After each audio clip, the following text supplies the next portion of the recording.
Quelques mots d'introduction.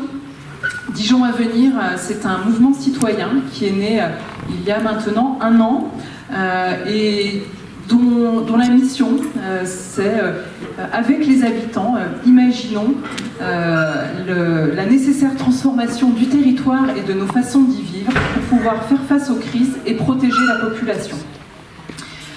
Nous avons beaucoup regardé les effets du changement climatique qui sont donc à l'horizon 2050 particulièrement prégnants pour notre territoire et que nous avons vu les impacts, entre autres inondations, chaleur, à travers des luttes, Jardin de l'Engrenage ou Berge du Suzon, qui sont à l'origine du mouvement Dijon Avenir. Et ce soir, nous avons le plaisir d'accueillir Benjamin Paul, qui est climatologue et directeur de recherche au CNRS, donc plus précisément au laboratoire géosciences à l'université de biogéosciences à l'université de Bourgogne-Europe. Et donc Benjamin Paul, ce soir, va nous permettre de bien approfondir ces constats autour du changement climatique. Et nous pourrons discuter ensuite ensemble des pistes de solutions qui vont devoir entrer dans un cadre contraint. Donc dans la première partie de notre soirée, Benjamin va nous apporter ses compétences sur le changement climatique, sur ses effets à court, à moyen long terme sur Dijon. À l'issue de sa présentation, un temps de questions d'une vingtaine de minutes est prévu. Et ensuite, dans la seconde partie de notre soirée, ce sera la présentation du cadre dans lequel Dijon Avenir veut inscrire les solutions, en tout cas la recherche de solutions d'adaptation aux effets et impacts du changement climatique. Et puis ensuite, très vite, nous embrayerons sur les échanges qui nous permettront de réfléchir ensemble aux mesures d'atténuation et d'adaptation dans un monde aux ressources limitées. Et ça nous emmènera vers environ 21h. Et puis ensuite, nous pourrons poursuivre les échanges autour d'un verre. Donc sans plus attendre, je te passe la parole, Benjamin. Merci.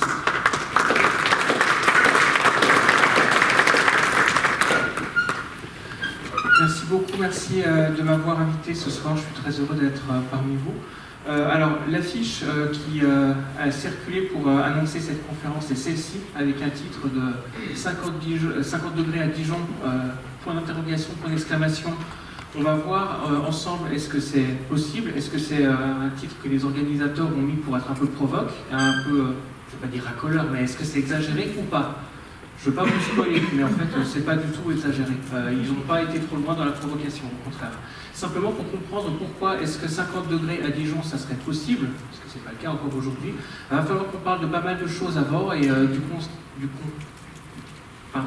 du contexte un petit peu global du climat. D'abord, vraiment, la trajectoire commune de l'humanité. Ensuite, la manière dont ça va se décliner au niveau de l'Europe, donc à l'échelle de ce que nous on appelle régional en climat. Le climat régional, pour nous, ça sera un peu le climat de l'Europe. Et ensuite, la manière dont ça va se décliner encore à l'échelle plus locale, à l'échelle de Dijon, cette fois. Donc là, c'est l'affiche que vous avez vue et l'affiche par laquelle on a annoncé l'événement de ce soir. Moi, d'habitude, c'est ce genre de diapo d'intro que j'utilise, avec derrière ce qu'on appelle les bords du changement climatique, les bords qui montrent le réchauffement. C'est pas le même titre, c'est pas non plus la même manière de présenter les choses. Et alors ça, j'insiste juste un tout petit point là-dessus. Moi, si je suis invité ce soir, c'est parce que je suis climatologue, CNRS, tout ce qu'on veut, etc. Les logos qui sont là.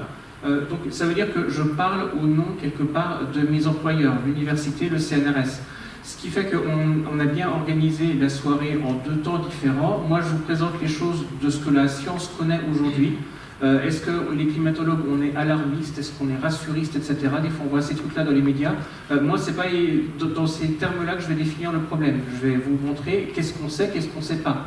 On est face à un système qui est chaotique, qu'on a déstabilisé. Quand on déstabilise un truc chaotique, ça peut partir dans tous les sens. Au milieu de tout ça, il y a des choses qu'on peut dire avec certitude, il y a des choses qui ne vont jamais être prévisibles. Et donc, c'est notre taf, en tant que climatologue, d'essayer de démêler un petit peu les choses. De démêler aussi ce qui est naturel et de ce qui est perturbé par les activités humaines. Bref, je vais essayer d'être relativement factuel. À une diapo près, je crois que je vais essayer d'avoir une espèce de devoir de réserve. Ensuite, il y aura un temps qui sera un peu plus politique. Et là, moi j'insiste bien là-dessus, c'est pas mon rôle de sortir de mon devoir de réserve. Donc ensuite, ça sera Dijon Avenir qui animera la deuxième partie de la conférence. Ça ne veut pas dire que je suis pour ou contre leurs solutions, etc., mais c'est juste que je parle au nom en tant que fonctionnaire de la République. Alors, avant de commencer à parler de ce qui va se passer à Dijon, je vais d'abord vous faire juste une petite parenthèse de ce qui s'est passé de l'autre côté des Pyrénées. À Valence, en Espagne, en fin d'année 2024, il y a eu des images qui ont fait le tour des médias d'Europe, voire du monde entier. C'est des trucs qu'on n'avait absolument jamais vus avant et qui arrivaient juste chez nos voisins en Espagne. Des cumuls de pluie qui étaient tels qu'il y a eu des ravages qui ont été gigantesques dans la ville. Bon. Ce truc-là, si c'est arrivé, assez vite, on a eu des études scientifiques qui ont montré que les pluies qui avaient été à l'origine de cet événement-là étaient plus intenses que ce qu'elles auraient été si les activités humaines n'avaient pas commencé à perturber le climat. Donc, assez vite, maintenant, en tant que climatologue, on peut avoir des premiers éléments de réponse sur est-ce qu'un phénomène, c'est quelque chose de naturel, c'est quelque chose qui a été amplifié par les activités humaines. Et un truc qui comme ça, on estime qu'aujourd'hui, on a doublé la probabilité qu'un tel événement survienne. Voilà, donc ça c'est le ciel qui nous est tombé sur la tête, quelque part, l'excès d'eau qui est arrivé sur la région de Valencia. Juste avant que ça arrive, on avait plutôt ce genre de choses qu'on voyait dans les médias. On avait plutôt l'impression qu'on était sur une trajectoire de désertification, d'aridification de la péninsule ibérique, et pas d'événements de pluie absolument hors norme. Alors du coup, le changement climatique au milieu de tout ça, c'est quoi? C'est plus de pluie ou c'est moins de pluie? Le problème et la difficulté du truc, c'est qu'en fait, c'est les deux à la fois. C'est qu'on passe plus rapidement d'un extrême à un autre. Et donc, on ne peut pas avoir, quand on s'intéresse à ces questions-là, un discours un peu prêt à penser du style au hasard, c'est les Chinois qui ont inventé le concept de changement climatique. Il faut avoir une pensée qui est un petit peu plus compliquée que ça, parce que c'est un phénomène qui est complexe. Donc, c'est pas un truc qui va se raconter avec un slogan qui va tenir en 180 caractères ou en 5 minutes de conférence. Si on veut rentrer dans les détails, ça va être quand même un peu plus compliqué que des formules un peu prêtes à penser. Donc voilà, je vais essayer, dans le temps qui m'est donné, de vous montrer ce sur quoi on arrive à conclure et ce sur quoi on n'aura pas de réponse, parce qu'on est face à un système qui est complexe. Face à un tel événement, l'autre aspect également, et là ça revient plutôt à la deuxième partie de la soirée, c'est qu'en fait les services en charge de la gestion de cet événement, la gestion opérationnelle, ont un peu tardé à réagir, ont un petit peu réagi avec quelque part en étant dimensionnés par rapport au monde d'avant. Et on n'est plus dimensionné par rapport à un repère qui est en train de changer, l'environnement dans lequel on vit, il change. Donc il y a eu aussi des critiques sur la gestion de cet événement-là, parce que les gens n'ont pas été assez réactifs, parce que les gens n'étaient pas assez organisés, et aussi parce qu'il y avait une petite dose, quelque part, d'idéologie derrière, sur le fait qu'il y avait des dirigeants qui n'ont peut-être pas forcément réagi avec le degré d'urgence que la situation exigeait.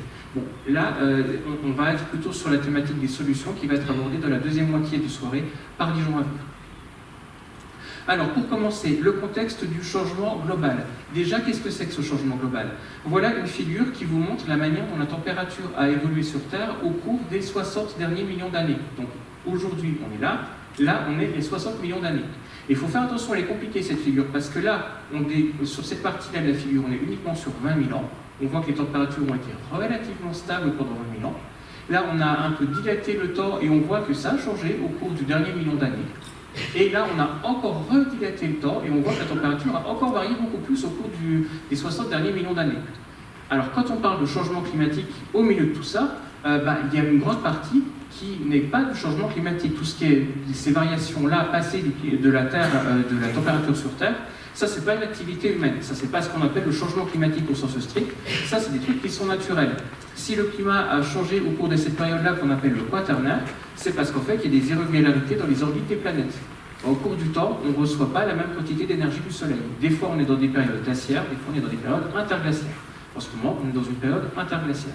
Premier phénomène naturel, les orbites des planètes. Encore plus tôt, les températures avaient varié beaucoup plus fortement encore, et des temps encore beaucoup plus longs.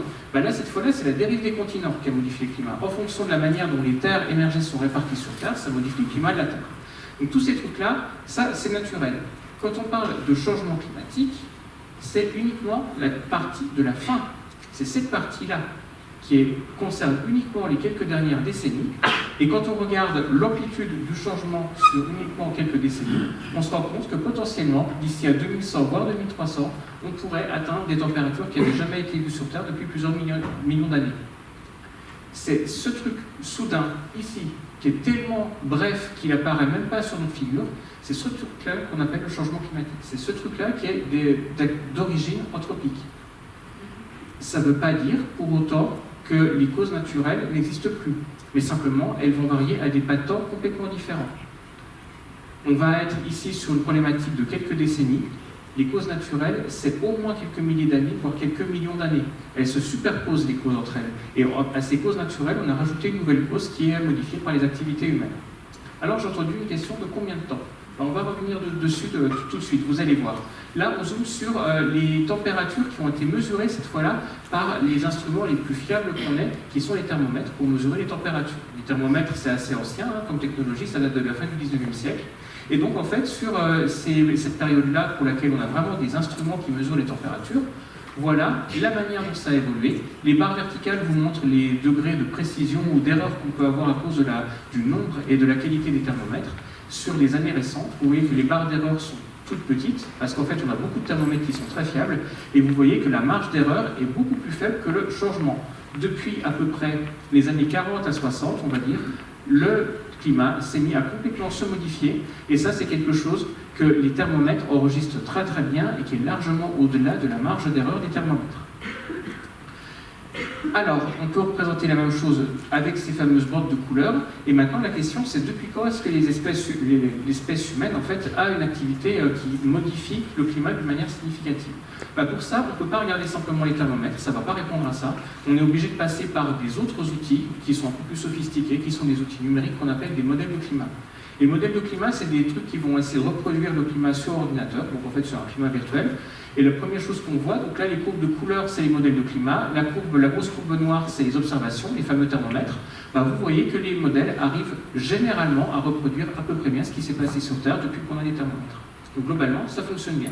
Sauf que pour que ça fonctionne bien, il faut mettre les bons ingrédients en entrée, comme une bonne recette de cuisine. Si on se trompe sur les ingrédients, on n'aura pas le bon plat à la fin. Maintenant, si dans les ingrédients qu'on met en entrée, il y a tous les paramètres naturels qui sont déjà là-dedans, sauf qu'il y en a un qu'on enlève, c'est le rôle des activités humaines. Voilà le climat qu'on aurait. Au lieu d'avoir ce réchauffement qu'on a depuis les années 40-60, on aurait un climat qui serait stationnaire. Donc à la question, depuis quand finalement est-ce que les activités humaines modifient le climat de la Terre? En gros, on va dire depuis la deuxième moitié du XXe siècle. Et plus ça va, plus ça s'accélère. Plus ça va, plus on modifie rapidement ce climat. Et comment est-ce qu'on fait pour faire ça? J'imagine que vous avez déjà tous la réponse, mais je vais quand même la dire. On brûle du charbon, du pétrole, du gaz. Le résultat de cette combustion, c'est qu'en fait, on émet des gaz qui font le produit de la combustion, qui sont des gaz qui vont piéger la chaleur de l'atmosphère terrestre. Des gaz qu'on appelle des gaz à effet de serre. Plus de gaz à effet de serre, ça veut dire plus de pièges de chaleur. Plus de pièges de chaleur, ça veut dire globalement une température qui augmente. Le mécanisme, il est assez simple, il est bien connu, et ça ne fait pas partie des éléments sur lesquels on a des doutes. C'est en gros, depuis à peu près le 19e siècle, qu'on a découvert l'effet de serre, et qu'on a découvert que le CO2, par exemple, était un gaz à effet de serre. C'est pas du tout une idée nouvelle, c'est pas du tout une idée révolutionnaire d'un point de vue scientifique, c'est pas non plus du tout un élément sur lequel, en tant que communauté scientifique, on a un doute. On émet des gaz à effet de serre, ça piège de la chaleur, ça augmente la température. La théorie, elle fonctionne, elle est simple, il n'y a pas de doute là-dessus. Sur les effets, après, on va pouvoir en parler un peu plus tard, mais sur la présence de l'effet de serre et sur l'augmentation, l'intensification de l'effet de serre à cause des activités humaines, il n'y a pas de doute. Alors, je vous ai dit, il faut les bons ingrédients, et les bons ingrédients, c'est la quantité de gaz à effet de serre qu'on va avoir. Le truc, c'est qu'en fait, on ne sait pas à l'avance la quantité d'effet de serre qu'on va émettre, de gaz à effet de serre. Donc du coup, pour aller sur la projection sur le changement climatique et sur les potentiels 50 degrés à Dijon qu'on pourrait avoir en fin de siècle, il va falloir qu'on fasse des hypothèses sur la trajectoire commune que va prendre l'humanité. Et donc en fait, on a différents scénarios qui vont dépendre des choix qu'on va faire en tant que progrès socio-économique, on va dire. Donc il y a des scénarios qui sont un peu idéalistes aujourd'hui, qui sont un peu un scénario de bisounours parce qu'ils sont quasiment inaccessibles. C'est un scénario où l'humanité fait collectivement le choix d'avoir une politique climatique ultra ambitieuse rapidement. Collectivement, à l'échelle de l'humanité, on fait le choix de se passer très rapidement des énergies fossiles qui sont responsables de l'écrasante majorité des gaz à effet de serre. Et ça, c'est la condition pour tenir les termes de l'accord de Paris. Et aujourd'hui, je ne veux pas dire que c'est impossible, mais c'est les chances de succès, les chances qu'on arrive à faire ça, sont très très proches de zéro malgré tout. Donc ça, c'est un scénario qui serait très bien pour essayer d'avoir un climat qu'on arrive à stabiliser assez vite. on n'en est pas du tout à cette prise de conscience collective, en tout cas à ce choix collectif, on n'est pas du tout en train de suivre cette voie-là. Donc ça, c'est le scénario du tout va bien. Il y aurait le scénario diamétralement opposé. De là, par contre, on fait des choix qui sont ultra émetteurs. Alors je vous ai dit, je vais être dans ma réserve sur quasiment toutes les diapos. Il y a une diapo sur laquelle je sors un tout petit peu de ma réserve, c'est celle-là. Bon, après, c'est de la légitime défense. En tant que climatologue, on se fait attaquer par ce gars-là, moi j'attaque en tout. Bon.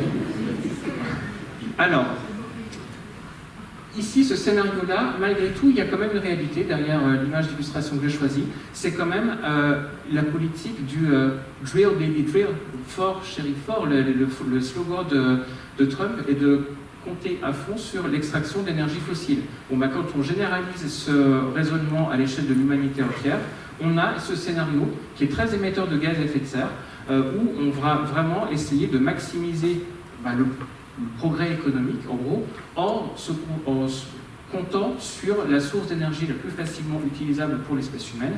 Et encore une fois, on retombe sur nos énergies fossiles habituelles, le charbon, le pétrole et le gaz. Donc ça, c'est le scénario vraiment où on va pas avoir beaucoup d'ambition climatique. Par contre, on va essayer d'utiliser beaucoup de sources d'énergie pour subvenir aux besoins de l'humanité, de l'économie de l'humanité.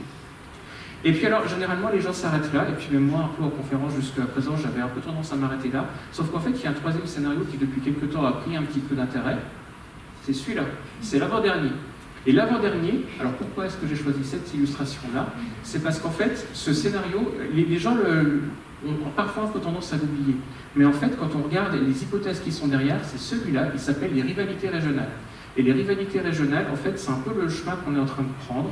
D'un côté de l'Atlantique, on est plutôt sur le scénario de... On a beaucoup de recours aux énergies fossiles, mais d'un autre côté, de ce côté-là de l'Atlantique, on a quand même encore un bloc de pays qui essaie d'avoir une politique un peu ambitieuse d'un point de vue climatique. Et donc finalement, on a une logique en blocs régionaux, et certains des blocs régionaux vont commencer à se faire la compétition entre eux, et même au niveau de la compétition qu'il va y avoir, il y a aussi quelque part une espèce de vision un peu impérialiste. Donc en fait, ce scénario des rivalités régionales, c'est quelque chose que les gens se sont mis à regarder avec beaucoup plus d'attention depuis, en gros, l'invasion de l'Ukraine, parce que c'est quelque chose qui ressemble un petit peu aux choix géopolitiques sur lesquels on est depuis quelques mois. Donc bref, voilà, au-delà de cette définition de nos grands scénarios, il va falloir qu'on passe par cette étape de voir la direction dans laquelle l'humanité va aller, pour ensuite voir la manière dont le climat va répondre. Donc le climat va répondre de cette manière-là. Là, on prolonge les bornes du réchauffement sur une période future, et on va regarder la manière dont le climat futur va se comporter en fonction des scénarios, des très très peu émetteurs de gaz à effet de serre aux très émetteurs de gaz à effet de serre. Et donc, en fait, dans tous les cas de figure, le climat va continuer de se réchauffer. Dans un cas, il va se stabiliser assez vite. Dans d'autres cas de figure, il va continuer de se réchauffer d'une manière de plus en plus importante, de plus en plus rapide même, au cours du XXIe siècle. À la fin, le climat qu'on va avoir sur la Terre en fin du XXIe siècle va être complètement déterminé par ces trajectoires collectives qu'on va vouloir prendre. Alors, généralement, ça c'est des trucs que les gens connaissent assez bien. Maintenant, regardez, ici, on arrive à peu près 3-4 degrés de plus. Et alors concrètement, ça veut dire quoi pour nous 3-4 degrés de plus au climat global moyen? Et bien généralement, c'est là où en fait, je me rends compte où les gens ne connaissent pas vraiment les effets que tout ça, ça peut avoir. Donc pour répondre à ça d'une manière simple, au dernier rapport du GIEC, les gens ont produit une série de cartes qui va montrer la manière dont la Terre va se comporter en fonction du niveau de réchauffement par rapport au climat pré-industriel. Voilà, plus 1,5 par rapport au climat pré-industriel. Voilà à quoi ressemblerait le monde à plus 4 degrés. Alors là, on voit l'amplitude du réchauffement. Ce qu'on voit ici, c'est que d'une région du monde à l'autre, le climat ne se réchauffe pas partout de la même amplitude quelque part. On voit qu'en fait, les continents se réchauffent plus fortement que les océans. Ça, c'est une mauvaise nouvelle pour nous, espèces continentales que nous sommes. Ça veut dire que si vous êtes à 2 degrés de réchauffement global, sur les continents, on est déjà au-delà de ces 2 degrés, typiquement 2,5 degrés, 3 degrés, en fonction des régions. On voit aussi qu'il y a des endroits qui se réchauffent particulièrement rapidement, typiquement le pôle Nord. Tout à l'heure, quand on va parler des 50 degrés à Dijon, juste gardez ça en tête. Vous voyez ici que l'Arctique se réchauffe particulièrement fortement. Et le fait que l'Arctique se réchauffe aussi fort que ça ne va pas être étranger avec notre histoire de pouvoir atteindre 50 degrés à Dijon. Je vous en dirai plus un peu tout à l'heure. Voilà les changements dans les précipitations. Alors là, généralement, pour décrire ces cartes, je ne vais pas le faire dans le détail, mais ce qu'il faut voir, c'est que ça reprend un peu l'exemple de Valencia de tout à l'heure. Généralement, d'un point de vue des précipitations, on a tendance à dire The rich get richer, the poor get poorer. Ce qui veut dire qu'en fait, on amplifie les inégalités. Les gens qui avaient beaucoup d'eau, alors rich, c'est la quantité d'eau, hein. Les gens qui avaient beaucoup d'eau, on va tendance à avoir encore plus. Les gens qui en avaient peu, on va tendance à en avoir encore moins, d'une manière générale. Donc on amplifie les écarts. C'est vrai dans le temps, c'est vrai également dans l'espace. Les précipitations vont devenir d'autant plus variables dans le temps et dans l'espace qu'on va vers un niveau de réchauffement élevé, pour dire les choses assez rapidement. Maintenant, là où ça se complique, c'est jusque-là, on était sur le climat tout seul. Mais le climat, quel effet il va avoir sur les espèces qui vivent sur Terre, y compris nous d'ailleurs.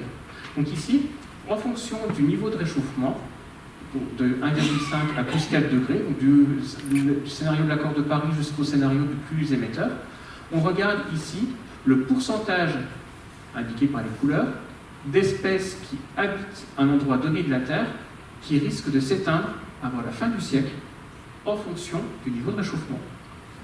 À 1,5 degré, il y a des espèces qui risquent de disparaître, mais relativement peu, de l'ordre, on va dire, à peu près 10%, ce qui est déjà beaucoup, mais bon, finalement, c'est pas énorme. Regardez à quoi ça ressemble quand on est à plus 4 degrés. Il y a des régions entières du monde pour lesquelles on risque de perdre de 80 à 100% des espèces qui habitent ces endroits-là. On risque d'avoir des extinctions de masse dans certaines parties du monde. Il y a des parties du monde qui pourraient devenir juste impropres à la vie, avec la vie telle qu'elle est habitée aujourd'hui. À terme, dans des millions d'années, il y aura certainement une recolonisation par des nouvelles espèces, mais à court terme, d'ici la fin du siècle, plus 4 degrés, ça veut dire qu'il y a typiquement une grande partie des océans tropicaux qui vont devenir virtuellement des déserts pour la vie. Est-ce que ça nous importe, des déserts dans les océans tropicaux? Si on commence par éteindre les espèces d'algues des océans tropicaux, on va vite éteindre les poissons, les petits poissons qui mangent les algues. Du coup, on va vite éteindre les gros poissons qui mangent les petits poissons. Et du coup, on risque d'assez vite éteindre les humains qui mangent les gros poissons. Bref, là, c'est ce qu'on appelle une chaîne trophique en écologie. Quand on commence de déstabiliser un truc, on a vite fait de déstabiliser le système entier. À plus 4 degrés, il y a des endroits entiers de la Terre où on risque de complètement déstabiliser les environnements et de rendre les environnements très très difficiles à vivre pour les espèces actuelles qui les habitent. Au milieu de tout ça, nous aussi, on est une espèce qui habite cette planète. Et cette fois-là, on regarde le nombre de jours par an où, en fonction des propriétés de la résistance physiologique du corps humain, le corps humain pourrait souffrir de la chaleur. Encore une fois, en fonction de l'amplitude du réchauffement. À plus 4 degrés, il y a des parties entières du monde, dans les tropiques en particulier, où l'espèce humaine pourrait souffrir de la combinaison de chaleur et d'humidité quasiment 365 jours par an. Le climat pourrait devenir dangereux pour la santé humaine quasiment 365 jours par an dans certaines régions. Dit autrement, certaines des régions qui sont habitées aujourd'hui par l'espèce humaine pourraient ne plus être capables d'abriter la vie humaine. Autrement dit, un sacré paquet de réfugiés climatiques de la part de toutes les personnes qui habitent ici. Et là, on n'est pas en train de parler de quelques centaines de réfugiés sur un bateau en Méditerranée, c'est vraiment des régions qui sont densément peuplées aujourd'hui, qui, en cas d'un réchauffement qui excède les, on va dire, 2-3 degrés, pourraient carrément devenir inhabitables. Donc là, on est vraiment sur un problème de santé publique majeur à l'échelle mondiale. À partir des résultats du scénario le plus émetteur, à partir des propriétés biologiques du corps humain. Après, voilà, c'est le scénario le pire. On a encore le temps de l'éviter, mais je vous dis juste ce qui se passe dans le cas du scénario le pire, si on ne fait pas attention à notre climat. Voilà où on en est en termes d'ambition climatique. Voilà les trajectoires d'émissions qu'il faudrait avoir pour réduire l'amplitude du réchauffement à 1,5 ou 2 degrés. On devrait avoir aujourd'hui, dans les années 2020, très largement entamé une décroissance des émissions de gaz à effet de serre. Et voilà ici l'amplitude de l'évolution possible compte tenu des engagements internationaux qui ont été pris par les différents pays. On est au mieux dans une augmentation qui a un peu diminué, qui est toujours en train d'augmenter, mais qui est finalement à un rythme un peu plus moindre qu'avant. Et ensuite, en fonction des choix qu'on va faire, toujours en fonction des accords internationaux qu'on a pris, on a toujours cette amplitude des possibles qui est radicalement différente de ce qu'il faudrait pour rester dans les clous par rapport à l'accord de Paris. C'est la raison pour laquelle tout à l'heure j'utilisais les bisounours, parce qu'en fait, on est quand même très largement différent de la trajectoire qu'il faudrait qu'on adopte dans le scénario bisounours. D'où cette idée d'urgence climatique, alors que le climat c'est vu comme une problématique de temps long, pour autant il y a urgence à agir parce que sinon on va aller vraiment sur un climat qui va vraiment devenir problématique pour l'espèce humaine, qui va vraiment devenir problématique pour une partie des espèces qui vivent sur Terre aujourd'hui. C'est pas la vie sur Terre qui va être mesurée, qui va être en danger, pardon. Ce qui va être en danger, c'est la forme de vie actuelle qu'on connaît, et on en fait partie. C'est l'équilibre des écosystèmes qu'on a aujourd'hui. La vie va survivre au changement climatique. Mais la forme de vie des espèces qu'on connaît aujourd'hui, là par contre, c'est pour elles qui vraiment se posent des questions dans certaines parties du monde en tout cas. Voilà pourquoi il fallait que je fasse un petit point à l'échelle mondiale, parce qu'il va y avoir ensuite des répercussions qui vont se décliner à l'échelle régionale. Et également, moi j'ai l'impression qu'il y a pas mal de choses qui commencent à être connues à l'échelle mondiale, mais ce que veut dire concrètement un réchauffement de 3 ou 4 degrés en moyenne globale, ben ça j'ai l'impression que ce n'est pas encore complètement acquis pour une partie des gens, notamment tous les effets en cascade qu'il peut y avoir sur les écosystèmes. C'est pour ça que j'ai pris un petit peu de temps de vous parler de ce qui va se passer à l'échelle mondiale avant de parler de ce qu'il va y avoir vraiment à l'échelle régionale. À l'échelle régionale, ce qu'on va faire, c'est qu'on va avoir des modèles qui vont être alimentés par les grands modèles globaux qu'on avait précédemment. Et ça, bon, je ne vais pas rentrer dans les détails de la méthode, mais ça va nous permettre d'avoir vraiment une vision beaucoup plus fine de ce qui va se passer à l'échelle d'une région, comme typiquement l'Europe de l'Ouest. Alors, l'Europe de l'Ouest, face au changement climatique, d'un point de vue des températures, et ben, comme un peu partout, elle va se réchauffer. Elle va se réchauffer simplement un peu différemment en fonction de là où on est en Europe de l'Ouest, parce que plus on va rentrer dans l'intérieur des terres et plus on va avoir un réchauffement qui va être fort. On va moins avoir d'influence un peu tempérée des océans qui, eux, vont avoir un peu tendance à se réchauffer moins fortement et donc à tempérer le climat. Donc ça, c'est pour la température. Par contre, pour la précipitation, on a vraiment 2 Europes qui sont en train de se dessiner. On a une Europe du Sud autour du bassin méditerranéen qui va s'aridifier en moyenne. Donc on va globalement avoir des problèmes de ressources en eau, globalement une quantité de pluie qui va être moindre, ce qui ne veut pas dire qu'une fois de temps en temps, il ne va pas y avoir un orage super puissant comme ce qu'on a pu voir tout à l'heure avec le cas de Valencia. Et puis l'Europe du Nord, la Scandinavie typiquement, où là on a une bonne certitude également sur le fait qu'elle va devenir plus humide, plus arrosée, il y aura plus de précipitations que ce qu'on avait aujourd'hui. Et puis quelque part entre les deux, il y a une zone de transition sur laquelle les incertitudes sont les plus fortes. On ne sait pas trop si on va plutôt se rattacher au sud ou au nord de l'Europe. Et une grande partie de la France métropolitaine fait partie de cette zone de transition sur laquelle on ne sait pas trop finalement si on va avoir une quantité de pluie à la hausse, à la baisse. Je vais vous montrer tout à l'heure que ça risque de se décliner un peu différemment en fonction des saisons. Pour la partie nord, Alors la question, sur la partie du nord, ça ne va pas être un climat tropical, ça va être un climat de type des dépressions qui vont venir de l'Atlantique, de type, j'aime pas ce mot-là, mais climat breton en fait, où on a de la pluie qui nous vient de l'Atlantique et puis qui va amener des jours un peu de grisaille, un peu de pluie qui vont se succéder, devenir de plus en plus fréquents. Et à chaque fois qu'on aura une dépression, il y aura un peu plus de pluie dans un climat plus chaud qui va tomber pour une loi physique qui dit que plus une masse d'air est chaude, plus elle peut contenir d'humidité. Donc il y aura un peu plus de précipitations qui vont nous venir comme ça par des dépressions qui vont venir depuis l'Atlantique. Alors, ensuite, l'Europe elle a une particularité par rapport à la thématique des vagues de chaleur. Et je vous en parle parce que cette histoire de 50 degrés à Dijon, elle va résulter de là. Elle va résulter du fait qu'en Europe, on a des vagues de chaleur qui vont devenir plus intenses, plus récurrentes, plus marquées. Et donc ça, c'est quelque chose d'assez particulier à l'Europe. Disons que l'Europe est particulièrement vulnérable face au risque des vagues de chaleur. Ici, c'est un article qui est dans une très bonne revue qui montrait le risque qu'on a d'avoir de la surmortalité qui va être liée aux vagues de chaleur dans le futur. Et là où on a les couleurs les plus rougeoyantes, donc le risque le plus élevé, on est typiquement sur une bonne partie de l'Europe. Par rapport à des tas d'autres régions, on va avoir un risque, une exposition accrue à des risques liés à la présence de vagues de chaleur très intenses. Et ça, c'est quelque chose qui a déjà commencé. Regardez aujourd'hui où on en est, les vagues de chaleur les plus meurtrières qu'on a eues sur Terre. Alors, on en a quelques-unes qui ont eu lieu en dehors de l'Europe, États-Unis ou Inde. Pour le reste, la plupart des vagues de chaleur les plus meurtrières se trouvent de près ou de loin sur le climat, sur le continent européen. La vague de chaleur unique, la plus meurtrière a été en Russie. Ensuite, quand on fait la somme de tous les pays qui ont été soumis à la vague de chaleur de 2003, c'était un événement absolument hors norme également qui a provoqué beaucoup de décès. Bref, l'Europe n'est pas immunisée face à ce risque-là de la chaleur qui va tuer, qui tue déjà et qui risque de tuer encore plus. Alors, pourquoi ça? Qu'est-ce qu'il y a de si particulier avec l'Europe? Dans un climat naturel, on va dire, dans un climat normal, on a une grande masse d'air qui est chaude et humide qui est dans les tropiques, et une masse d'air qui est plutôt froide et sèche qui est dans les latitudes polaires. Et puis entre les deux, on a des vents d'ouest qui sont très forts, qu'on appelle les courants de jet.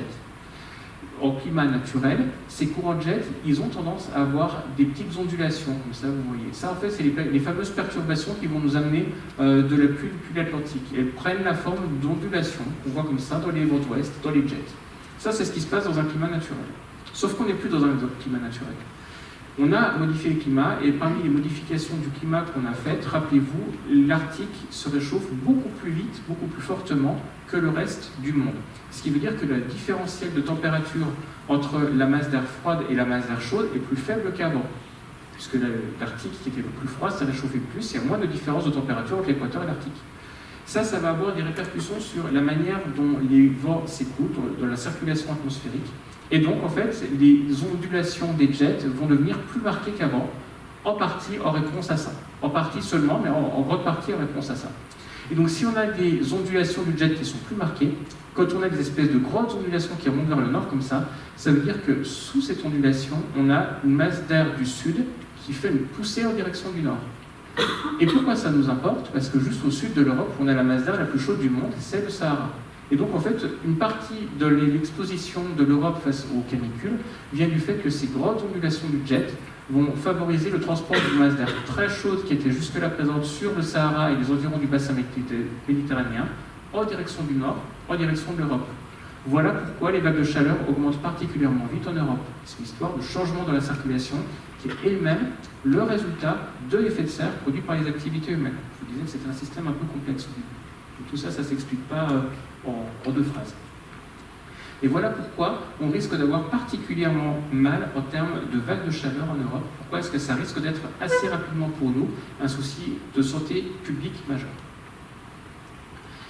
Alors, c'est quelque chose qui a déjà commencé. Maintenant, on fait un zoom à l'échelle de la France. Regardez, là, c'est simplement à partir des observations Météo France. En 30 ans, le climat de Dijon, en gros, est devenu celui de Lyon, qui a une trentaine d'années. Le climat est en train de migrer petit à petit en direction du nord. Et ça, c'est simplement les thermomètres de Météo France qui le mesurent. Là, il n'y a pas de modèle, il n'y a pas de calcul sophistiqué, c'est simplement ce que les thermomètres ont enregistré. Bon. Pour la suite, le changement climatique en France, ça risque de ressembler à la hausse et les températures. Ici, c'est pour l'hiver à gauche, pour l'été à droite. Et les températures vont augmenter plus fortement en été qu'en hiver. Et puis pour les précipitations, la plage de couleurs qu'on a là, c'est les incertitudes. On voit que les incertitudes sont plus grandes ou que le changement est plus faible par rapport aux incertitudes. En fait, c'est beaucoup plus difficile de conclure sur les précipitations que sur les températures. Ce qui semble néanmoins se dessiner d'une manière générale, c'est qu'en hiver, on va avoir tendance à avoir des précipitations à la hausse et en été à la baisse. Ce qui fait qu'en cumul annuel, ça va à peu près s'équilibrer et ça ne va plus être réparti de la même manière dans l'année. Ce que nous disent également les enregistrements de Météo France, c'est que les records, notamment chauds, ont été de plus en plus fréquemment atteints et même battus. En 87, il semble y avoir une rupture. En 87, c'est comme si le climat, dans une grande partie de l'Europe de l'Ouest, s'était réchauffé d'un coup d'1 degré. Il y a vraiment une espèce de marche d'escalier dans les températures. Depuis qu'elle a été franchie, cette marche d'escalier, on a tendance à battre très souvent des records de chaleur et de moins en moins souvent des records liés au froid. Donc on a vraiment un climat qui n'est plus du tout stationnaire aujourd'hui en France. Et donc quand on regarde la manière dont ça pourrait arriver à l'avenir, les records de température, les voilà, les fameux 50 degrés, voilà les températures qui étaient possibles d'atteindre en climat, on va dire, actuel ou naturel, et voilà le genre de record de température qu'on pourrait atteindre en France en deuxième moitié de siècle, dans le cas d'un scénario émetteur, très émetteur de gaz à effet de serre. Les 50 degrés, voilà d'où ils viennent. On risque d'avoir dans le quart nord-est des records de chaleur qui vont être les plus intenses de toute la France métropolitaine, plus intenses que ce qu'on peut avoir dans le sud, alors que c'était l'inverse quasiment aujourd'hui. Vous voyez qu'on avait dans le sud-est des températures qui étaient plus élevées que ce qu'on pouvait atteindre dans le quart nord-est. On a juste plus de continentalité, en fait, une influence plus importante des continents et moins importante des océans. Les océans étant un peu notre températeur, quelque part, notre élément régulateur du climat, et bien quand on est dans le quart nord-est, c'est là où on est le plus loin des océans, et c'est là où on peut atteindre des températures qui vont être les plus élevées. Des sols qui vont être complètement desséchés en été, toute l'énergie du soleil qui ne va plus être utilisée pour évaporer l'eau, mais pour réchauffer les sols, et voilà comment on va pouvoir atteindre des températures qui vont être aussi élevées que ça. En termes de vagues de chaleur, vous avez peut-être déjà vu ces graphiques de Météo France. C'est des choses qui montrent la durée des vagues de chaleur et l'intensité, la température qu'on atteint Et donc en fait, les cercles qu'on a là montrent en quelque sorte une grandeur qui intègre à la fois l'effet durée et l'effet intensité. 2003 est ici, elle avait duré 16 jours, c'était une des vagues de chaleur les plus chaudes, et quasiment à égalité avec 2019. Et voilà, on est à peu près sur ce type d'événement-là aujourd'hui. 2003, ça reste la vague de chaleur la plus sévère, qui correspond à une durée de 16 jours. Dans un climat qui va changer, 2003 se retrouverait là, et on pourrait virtuellement avoir des vagues de chaleur qui pourraient durer tout l'été. Selon la définition actuelle des vagues de chaleur, l'été du futur pourrait devenir une gigantesque vague de chaleur. Dans, encore une fois, le cas de figure du scénario le plus émetteur en deuxième moitié de siècle. Donc on risque d'avoir un vrai souci d'extrême chaud, et en particulier pour nous dans le quart nord-est. Pourquoi est-ce que c'est un souci de santé publique? Ici, dans ces courbes-là, on a donc en pointillé et puis en courbe pleine les températures qu'il y a eu pendant le mois d'août 2003. Donc on voit très bien la vague de chaleur qui correspond ici à la première moitié du mois. Et les barres verticales, c'est le nombre de décès qu'on a eu en plus de ce qu'on a d'habitude à ce moment-là de l'année. Et en fait, vous voyez que le nombre de décès augmente en flèche au fur et à mesure que la canicule s'inscrit dans le temps. Les gens, petit à petit, s'épuisaient en fait, à résister au stress thermique de ces 16 jours de canicule très intense qu'on avait eu. La durée a joué également parce que le corps s'épuisait à devoir lutter contre la chaleur, quelque part. Et bien, finalement, le côté durée des vagues de chaleur, donc en fait, ce qui pourrait se passer en climat futur, est relativement inquiétant puisqu'on risquerait d'arriver à des durées qui pourraient être quasiment égales à la longueur de l'été lui-même. Donc il y avait une forte vague de surmortalité. Maintenant, quand on regarde en détail la manière dont elle s'était faite, cette vague de surmortalité, ça avait été fait par un climatologue de Dijon à l'époque, qui s'appelait Jean-Pierre Besancenot, qui travaillait sur les relations entre climat et santé. C'était un des précurseurs et il était basé ici même. Il avait montré que la surmortalité, elle était énorme pour les grandes villes. Elle était finalement un peu plus faible pour les villes de petite taille.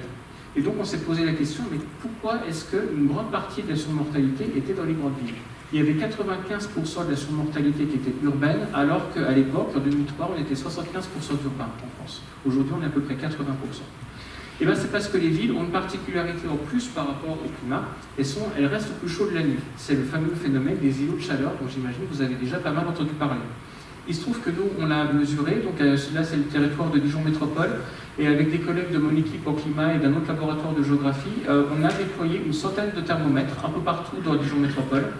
C'est les petits croix qui sont indiqués ici. Il y en a un peu partout, ça ressemble à ça, c'est fixé à 3 mètres au-dessus du sol sur des lampadaires. Il y en a même sur les grilles de l'hôtel de ville, par exemple, vous ferez attention un de ces jours. Et donc, en fait, à partir de ces mesures-là, on a essayé de représenter la manière dont la température variait dans l'espace à Dijon Métropole. Donc là, c'est les températures pendant une canicule en 2018, en plein milieu de la journée. Et vous voyez que, bon, il y a le Mont-Afrique qui est un petit peu plus froid parce qu'il est plus haut d'altitude, mais pour le reste, tout ce qui fait partie de la plaine dijonnaise, les températures sont relativement uniformes. Ça, c'est la journée.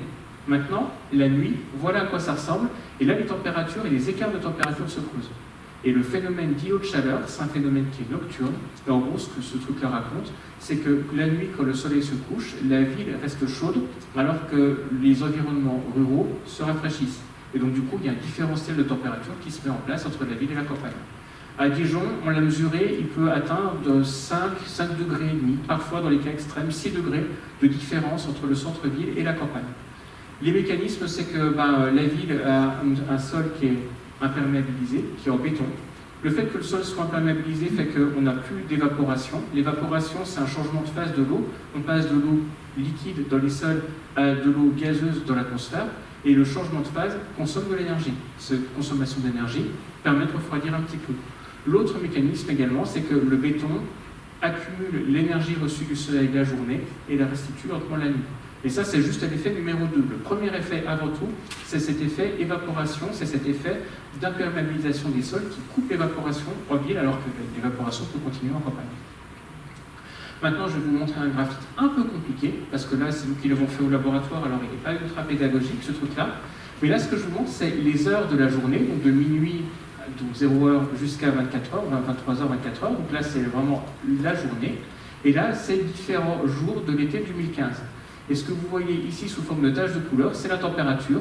Au centre-ville de Dijon, là on a 4 stations qui sont dans l'hypercentre, et donc on les a moyennées. Et puis ici, la même chose, mais en plaine de l'est de Dijon, donc à la même altitude. Et donc ensuite, ici, on a représenté la différence de l'un moins l'autre, le centre moins la périphérie. Et donc quand on a des couleurs un peu rougeoyantes, ça veut dire que le centre est plus chaud. Vous voyez qu'on arrive très bien à voir l'heure du coucher de soleil, et dès le coucher de soleil, bam, là les écarts se creusent, on peut avoir 5 degrés généralement de température, de différence, où le centre-ville est plus chaud de 5 degrés, et généralement, ces îlots de chaleur, ils n'ont pas lieu toutes les nuits. Mais les moments où ils ont lieu, ça tend à correspondre aux moments les plus chauds. Pourquoi ça? Parce qu'il faut du soleil pour l'alimenter, cet îlot de chaleur. Et donc généralement, quand on est dans une canicule, on est dans des conditions où l'air est bien chaud, où on a peu de nuages, donc on a pas mal d'ensoleillement. Il arrive qu'on ait assez peu de vent, et dans ces cas de figure-là, on a un îlot de chaleur qui est très très fort. Donc, on est en train de dire qu'il y a plusieurs ingrédients qui sont en train de rajouter de la chaleur à la chaleur. On est en été, on va avoir un climat qui va changer, on va avoir des vagues de chaleur qui vont être encore plus importantes, et pour les urbains, 80% d'entre nous sommes des urbains en moyenne en France, on va avoir en plus de ça la ville qui va rester chaude la nuit et qui va empêcher le corps humain de se reposer du stress thermique de la journée, alors que les gens qui habitent en campagne vont avoir un peu de fraîcheur qui va leur arriver dessus dès le coucher du soleil ou assez peu de temps après. Et donc finalement, voilà pourquoi on pouvait avoir cette surmortalité urbaine, parce qu'il y avait un facteur chaleur supplémentaire de la part des urbains. Alors, je vais rapidement parler des solutions. On parle assez souvent de la végétalisation de la ville. Alors, je ne vais pas rentrer dans les solutions d'un point de vue politique, mais juste vous parler. Quand on parle de végétaliser la ville, ok, c'est bien, mais il y a un autre aspect sur lequel il faut faire très attention, c'est le côté ressources en eau. Parce que finalement, si on a de la végétation qui est là, mais qui crève assez vite de chaud ou de manque d'eau, elle ne va pas rafraîchir beaucoup. Le problème du manque d'eau en Bourgogne-Franche-Comté. Je prends ici un exemple, côté Franche-Comté, cette fois-là, on est au niveau des sources de la Lou. Et là, ce qu'on a fait avec différents collègues d'un laboratoire de Besançon, je vous passe les détails méthodologiques, mais en gros, on a amené l'information du changement climatique dont on parlait jusque-là à l'échelle globale ou à l'échelle européenne, on l'a amené à l'échelle très locale du site des sources de la Lou, le château d'eau de la Bourgogne-Franche-Comté. Bon, alors, une fois qu'on a amené l'information climatique à l'échelle très locale, comment ça se comporte là-bas? Eh bien, ça va continuer de se réchauffer, un peu comme partout, avec deux scénarios, un qui va être plus émetteur que l'autre, mais bon, généralement, quel que soit le scénario, ça va se réchauffer, simplement l'amplitude du réchauffement va varier. Ok, maintenant, voilà les quantités totales de précipitations qu'il va y avoir au niveau des sources de la Lou. Ça, c'est côté franc-comtois, c'est exactement la même chose côté bourguignon. Globalement, ça ne change pas beaucoup. La quantité totale de précipitations qui va nous tomber dessus à l'année va être à peu près la même.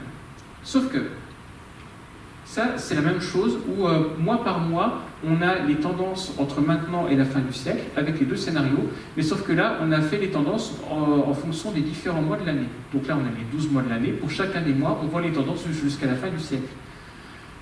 Et ça, c'est toujours la quantité de précipitation, mais mensuelle cette fois-là. Donc je vous disais, à l'année, il va y avoir la même quantité totale de précipitations, sauf qu'en fait, ça va cacher deux tendances qui vont être opposées. En hiver, on va avoir tendance à avoir une hausse des précipitations. En été, on va avoir tendance à avoir une baisse, même plus accentuée, encore plus marquée, des précipitations. Même quantité totale, mais pas répartie de la même manière dans l'année. Donc ça va commencer à être un premier problème pour les ressources en eau en été.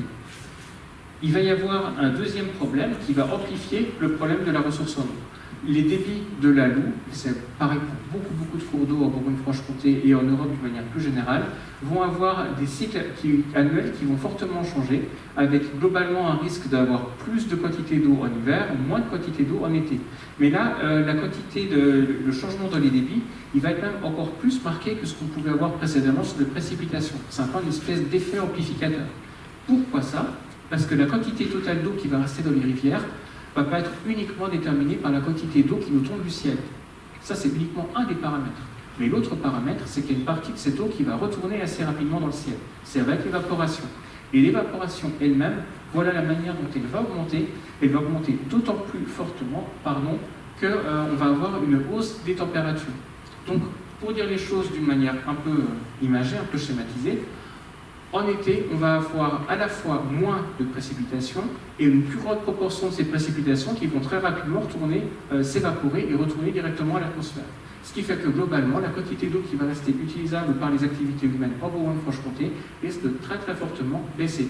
On risque d'avoir moins de quantité d'eau utilisable que nos besoins.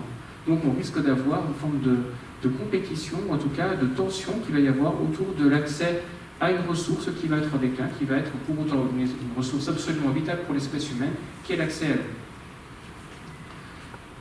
J'ai beaucoup parlé, donc je vais aller assez vite sur la dernière partie qui devait s'intéresser aux effets que ça va avoir sur des tas de choses, sur nos réseaux ferrés, sur nos réseaux routiers, sur nos territoires, etc. On va avoir un climat qui va être plus variable et qui va être plus violent. Donc on va devoir adapter plein de choses, pas simplement nos usages, mais également la manière dont notre territoire est aménagé. Bon, il y a déjà aujourd'hui en moyenne à peu près un arbre qui tombe par jour sur les réseaux ferrés parce que les arbres meurent, parce qu'ils sont déjà soumis à des vagues de stress thermique et hydrique qui sont prononcées. Donc déjà aujourd'hui, les gestionnaires des réseaux ferrés font vraiment face d'une manière très concrète aux premiers effets déstabilisants du climat sur nos réseaux. Ça risque d'être un élément de réflexion qui va s'amplifier à l'avenir. Je voulais juste vous montrer, finir en vous montrant 2-3 petites diapos.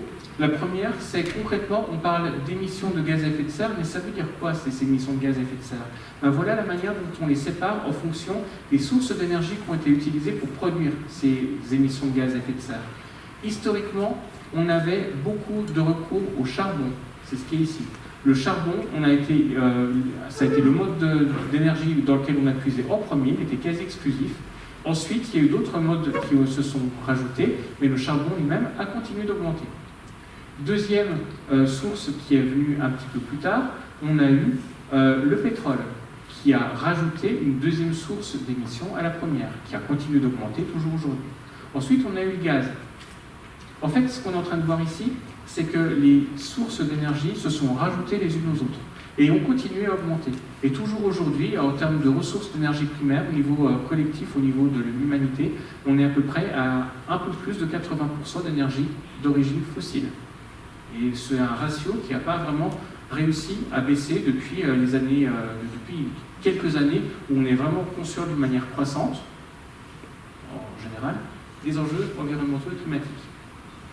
Le problème, il est absolument énorme. C'est les changements d'occupation du sol. On a artificialisé les surfaces, ce qui a eu aussi pour effet d'émettre des gaz à effet de serre à travers moins de piégeage du carbone dans les sols, par exemple.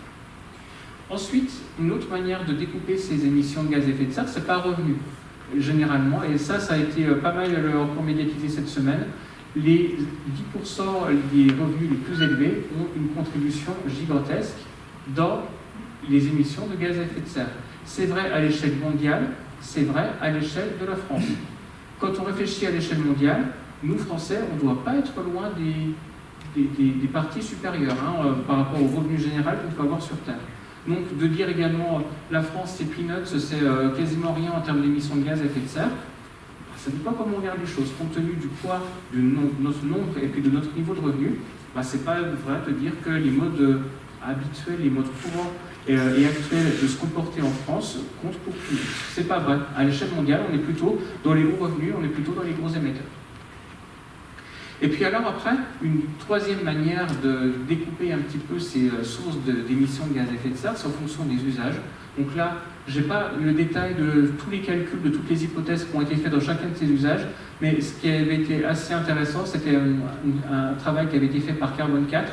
Ça avait été de regarder en fonction des différents usages qu'on peut avoir un peu dans la vie de tous les jours, quels sont les modes qui sont les plus émetteurs. Par exemple, quand on se déplace, la voiture, parce qu'on l'utilise quotidiennement, est beaucoup plus émettrice que du vélo qui n'apparaît même pas ici, que de la marche, etc. Quand on se nourrit, le poids de la viande est gigantesque par rapport au poids, par exemple, des légumineuses. Quand on se chauffe, quand on se loge, le poids du chauffage aux énergies fossiles est gigantesque, même par rapport au poids de l'électricité et des émissions de gaz à effet de serre qu'on peut avoir parce qu'on produit cette électricité. Bref, là, ça pose vraiment la question de nos usages. Et si on est conscient du fait qu'il y a un problème, si on est conscient du fait qu'on ne va pas pouvoir continuer à se comporter de cette manière-là, parce que sinon on va vraiment sur un scénario qui va déstabiliser le monde entier, il va falloir qu'on pose cette question des usages très rapidement et d'une manière vraiment très concrète.